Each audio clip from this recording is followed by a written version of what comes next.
Chester the Worldly Pig by Peet.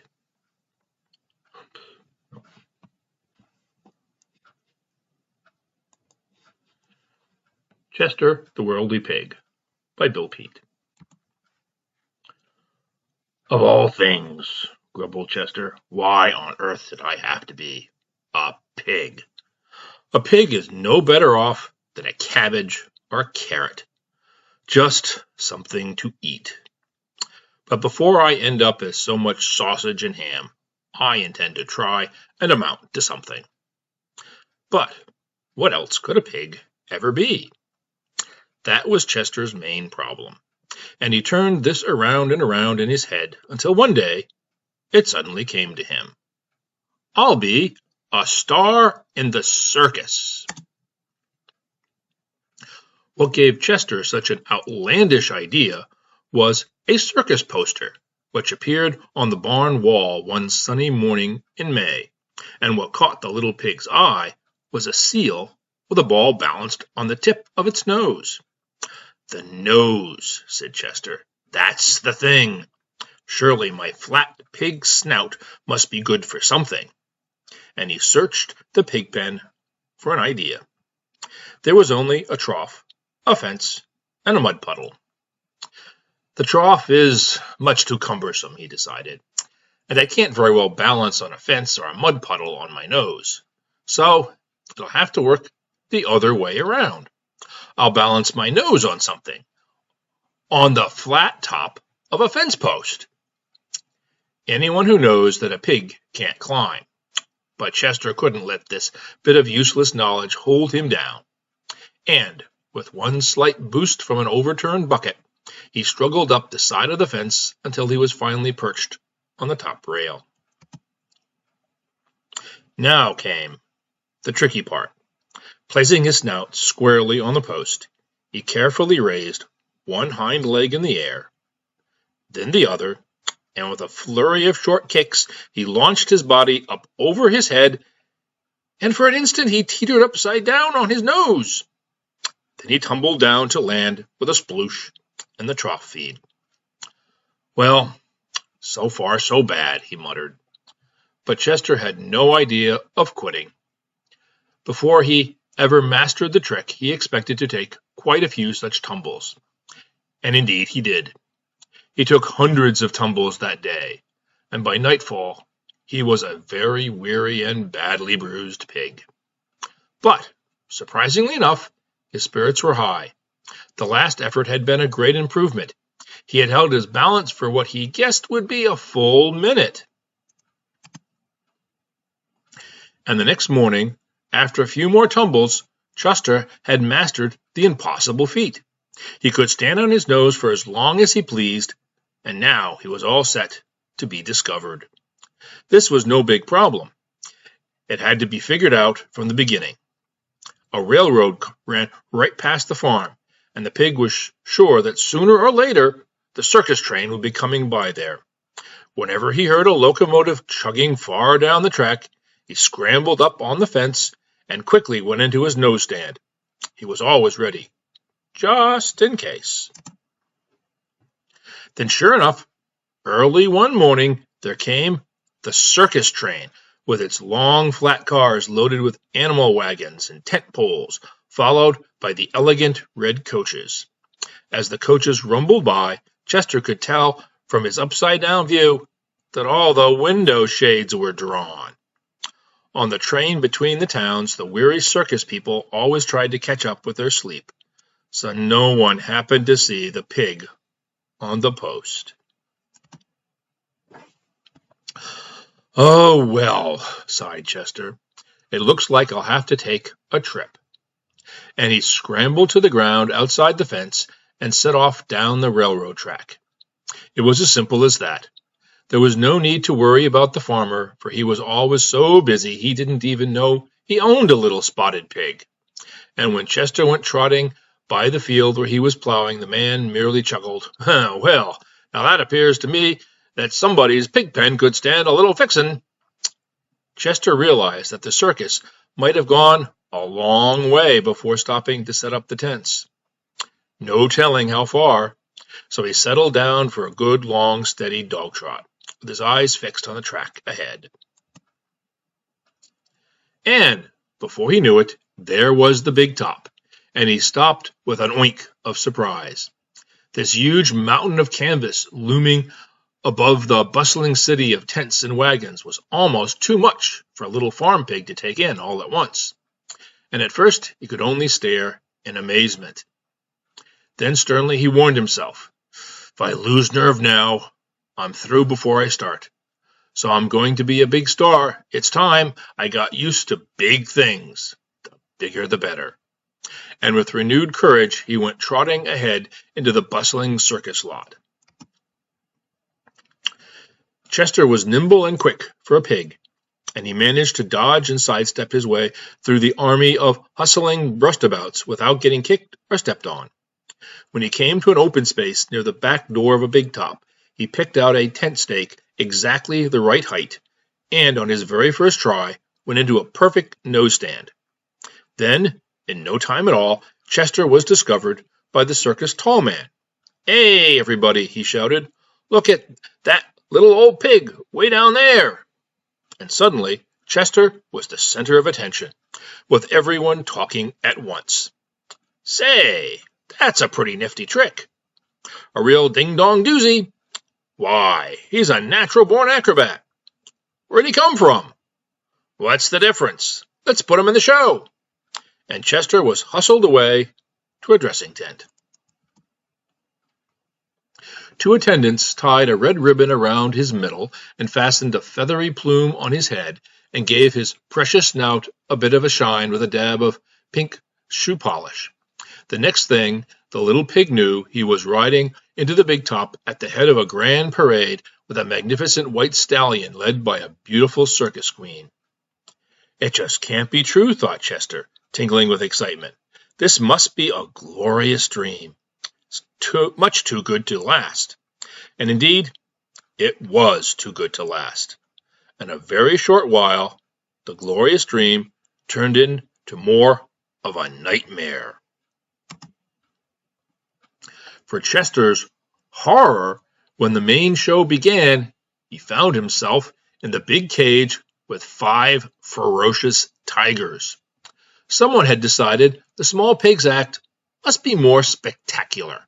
It needed an element of danger, and the ringmaster's booming voice filled the tent as he announced the spectacular new act.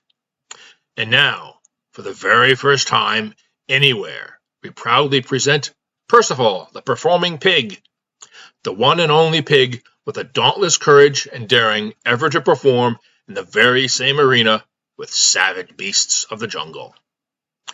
Just as the announcement was finished, the courageous Percival fainted, and he was quickly carried out of the big cage amid a storm of hooting and jeering from the angry spectators.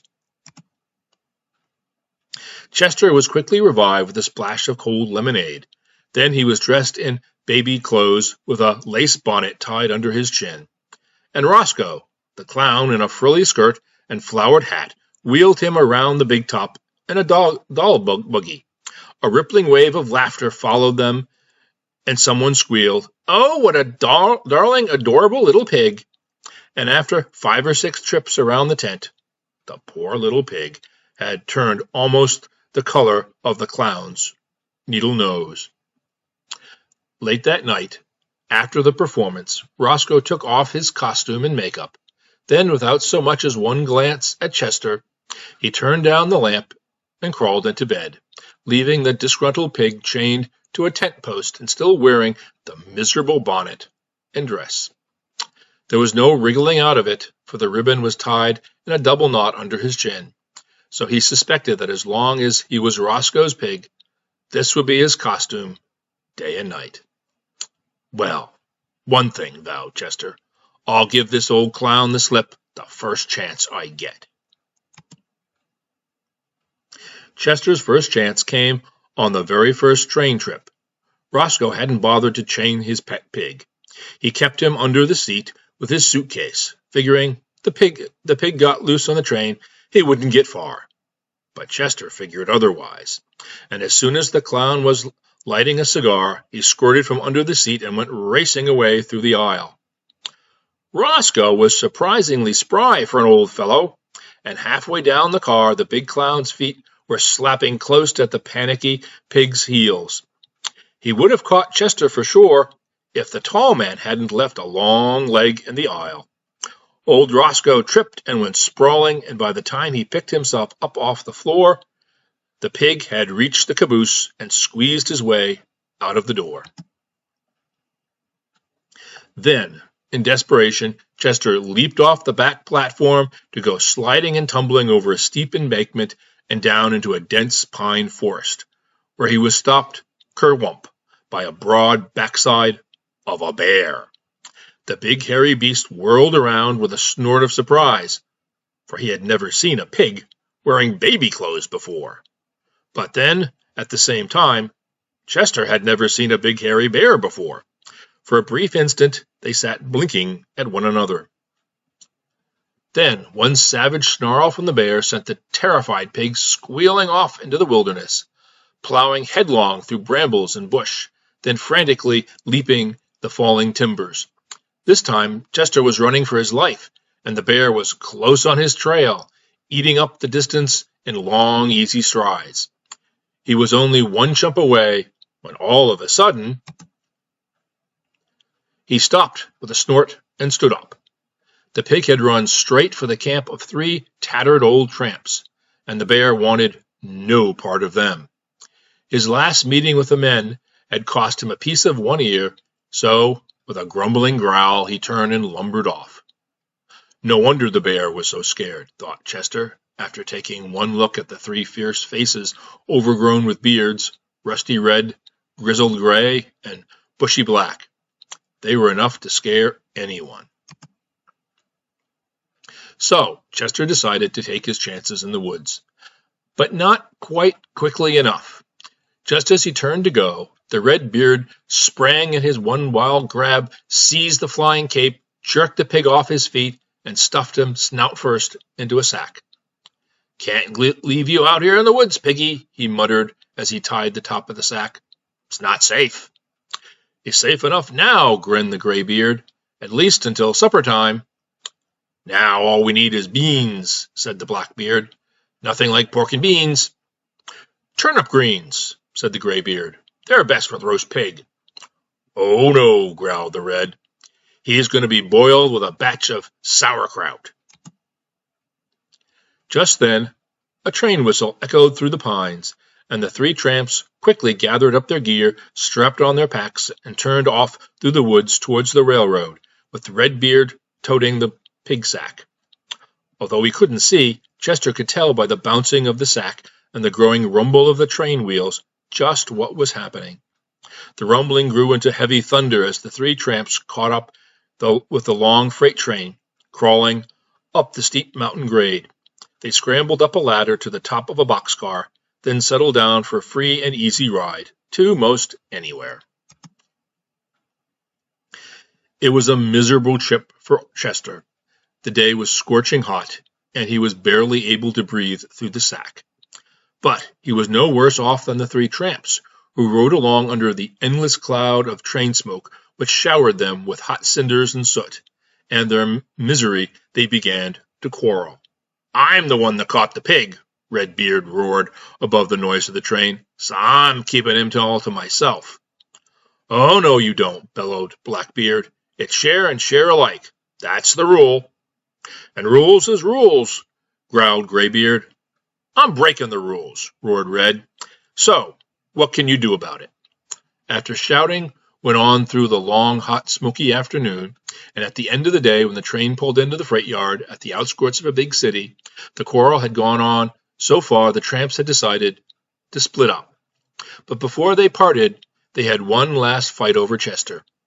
A furious tug of war with all 3 jerking and pulling on the sack at once. Suddenly, the sack ripped in 2, and out popped the pig.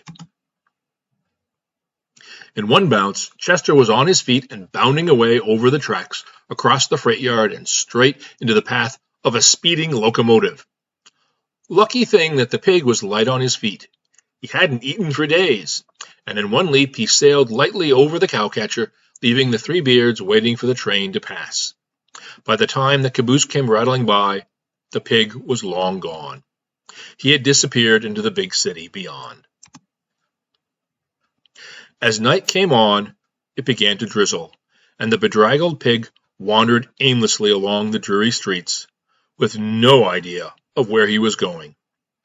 On every side there were dark, ghostly buildings with their yawning doorways and dingy storefronts, and it seemed, to the small pig, that every other store was a butcher shop, with all the signs of doom printed boldly on their windows. Fresh ham, smoked ham, choice bacon, pork chops, pork sausage, pickled pig's feet. It was plain to see that the big city was no place for a pig, at least a live pig. Well, one thing, sighed Chester. I'm much too tired to figure out anything tonight. And he wandered into a narrow alley where he found an overturned barrel by a junk heap. He crawled in out of the drizzle, and with a groan of despair, the unhappy pig dropped off to sleep. Chester was up on his way before daylight. He was taking no chances of getting caught in the big city, for now he had made other plans, and he hurried along through the deserted streets, always going in the direction where he figured would take him out into the country. When the sun peeped over the horizon, he was trotting along a dusty road past wheat fields, and then, at the first barn lot he came to, he turned into the gate to give himself up, and the farmer greeted the stray pig with open arms. First, the farmer shucked off the bonnet and dress, just in case someone might come out looking for a pig wearing baby clothes. Then he plunked him in the pen and filled in the trough. He intended to make the most of his free little pig, which was just fine with Chester, for he had decided if he must go the way of all pigs, then he was going in a great big way. He ate his fill every day, and like any other pig, when he wasn't eating, he was sleeping. To the farmer's delight, after a couple of years, Chester ballooned into a huge blimp of a pig, and one morning the happy farmer said, "Today this little pig goes to market." On that very same morning, a carnival van stopped at the farm, and out of the cab stepped a dignified, white-whiskered man with broad-brimmed hat and a fancy frock coat. He had stopped to buy fresh eggs, but when he saw the huge pig, he forgot all about the eggs. "What will you take for your pig?" he asked. The farmer thought for a minute and then named his price, which was at least twice what he figured the pig was worth. And to the farmer's surprise, the man didn't so much as bat an eye. He counted out the money, and the deal was done. After the pig was loaded aboard and the van drove away, the farmer had himself a good laugh. "Ha ha! So he thinks he bought the world's biggest pig. Why, I've seen at least a dozen bigger ones at the county fair." But if the fellow had gone to school long enough to study geography, he'd have known that Chester was much more than plain big. For the next day, Chester was introduced to the crowd in the carnival tent as the one and only worldly pig. "Now, if you please, move in a little closer," said the white-whiskered man. "You will see the entire map of the world imprinted by nature on this remarkable creature's enormous hide. On his left side, the continents of North and South America, including the land of Australia, which is down under, of course." The crowd gasped in amazement, while Chester oinked in surprise. He was just as amazed as anyone. "But that's only the half of it," said the man, turning the pig around on his revolving platform. "On his right side we find Europe, Africa, and Asia, and for good measure, even the tiny island of Borneo. So, you see, my friends, this amazing pig is truly one of nature's wonders, untouched by inks, paints, stains, or dyes. And to remove all possible doubt, we will now give our worldly wonder a good, sound scrubbing." Then Chester was treated to the first bath of his life, and he squealed with pleasure. It felt good to be clean. Not spotlessly clean, however. When the foamy suds had been rinsed away, the map came out more plainly than ever, with the oceans a glowing pig pink. Then, as the admiring crowd rocked the tent with applause, the delighted pig took a few more worldly turns to show off his spectacular spots. But if he had ever heard that show-offish actors were sometimes called hams, Chester would have surely been horrified. The end.